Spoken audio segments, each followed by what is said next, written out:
esencia que tiene un deportista, y más aún de alto rendimiento, Jorge.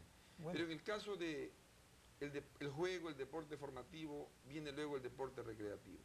Es verdad que el deporte recreativo es un encuentro con la multidisciplina y que los padres deben de entender eso, porque de pronto dicen, no, hoy día quiso jugar básquet, mañana quiso jugar fútbol, que es mismo lo que quiere el muchacho.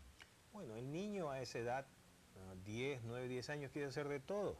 Cada vez que mi hijo menor va a ver, veía ahora en los Juegos Olímpicos, veía salto largo, quería hacer salto largo. Al día siguiente veíamos garrocha, quería hacer garrocha.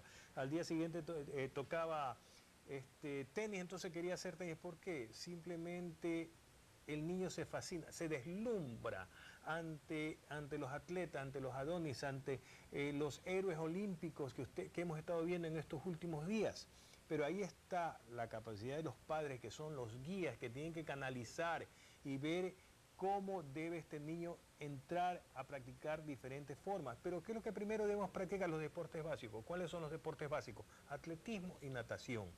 Una vez lo escuché decir a Andrés Gómez que Bjorn Borg le ganaba a él porque Bjorn Borg era un atleta y él no. Porque Bjorn Borg posiblemente había hecho atletismo, había hecho natación a los 14, y de los 14 en adelante él hizo tenis. Andrés comenzó a jugar tenis desde los 7, 8 años y no pudo ser un atleta. Él le faltaba esa formación del deporte básico que tanto aquí nosotros no lo participamos, no lo practicamos en las escuelas. No puede ser posible que una ciudad como Guayaquil, con 3 millones de habitantes o más o un poco menos, solamente pueda tener 2 pistas atléticas de acceso limitado. Deben ser los municipios los llamados a construir los escenarios deportivos. Debería haber por lo menos 4 pistas atléticas en el Guasmo, 2 en la Propería, deberíamos estar llenos de pistas atléticas. ¿Usted sabe cuál es el éxito de Jamaica?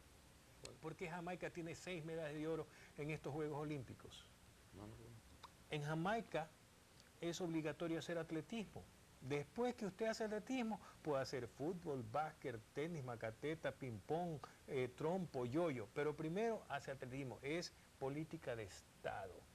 Una isla tan pequeña, con tan pocos recursos, puede tener 6 medallas de oro. ¿Por qué nosotros, con 13 millones de habitantes, no podemos tener 4 o 5 Jefferson Pérez o no podemos tener de otras disciplinas? ¿Por qué? Porque tiene que ser una política. Nosotros en este momento nos volcamos hacia la parte del fútbol, porque el fútbol no tiene nada de malo, es recreativo. El fútbol es el opio del pueblo, necesita desfogar a través de ir a los estadios o a través de la televisión, dejar salir todas esas emociones reprimidas que tiene, que le producen el trabajo, que le producen el diario vivir, todos sus problemas. Es parte de destapar esa olla de presión. Pero en cambio necesitamos también de las medallas que nos proporcionan los deportes individuales. ¿Cuál es el éxito del fútbol? El fútbol muy hábilmente evolucionó de deporte a negocio, un negocio lucrativo, un negocio que nos ha dado muy buena red y muchas satisfacciones.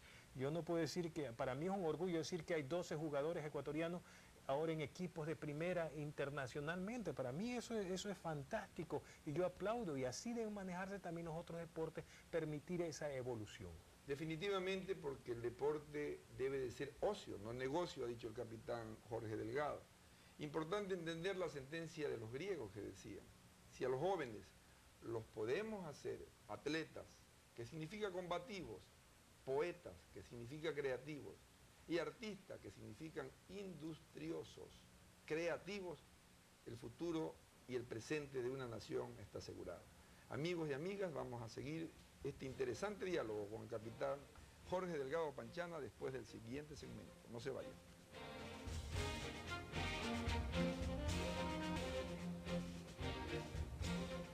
Amigos y amigas, estamos de vuelta con el capitán Jorge Delgado Panchana en su espacio de comunicación en Salud y Sanidad, Análisis Médicos. Con él estamos dialogando sobre el niño y el deporte, la influencia que tiene esta actividad bien dirigida junto al juego y junto a ese estudio bien entendido, no a esa fase de memorización y de archivo de información no procesada por el niño, ni probablemente por los maestros. Hemos conversado con el capitán Jorge Delgado Panchana de la importancia de lo que es el deporte formativo junto al juego en los primeros 6 años de vida, 6, 8 años de vida, del deporte recreativo en esta cuestión de la multidisciplina. Pero quisiera ahora, Jorge, hablar de el deporte competitivo? Si podíamos poner una edad en términos generales, como deportista, Jorge, tú conoces que hay excepciones. ¿Desde cuándo se puede entrar más allá de la coordinación, del compartir y del coordinar las ganancias que tiene un niño, como lo es el manejo del movimiento, del conocimiento, de las emociones, de las virtudes? ¿Desde qué edad podemos entrar en ese terreno de competir sin que eso afecte a la integridad del niño?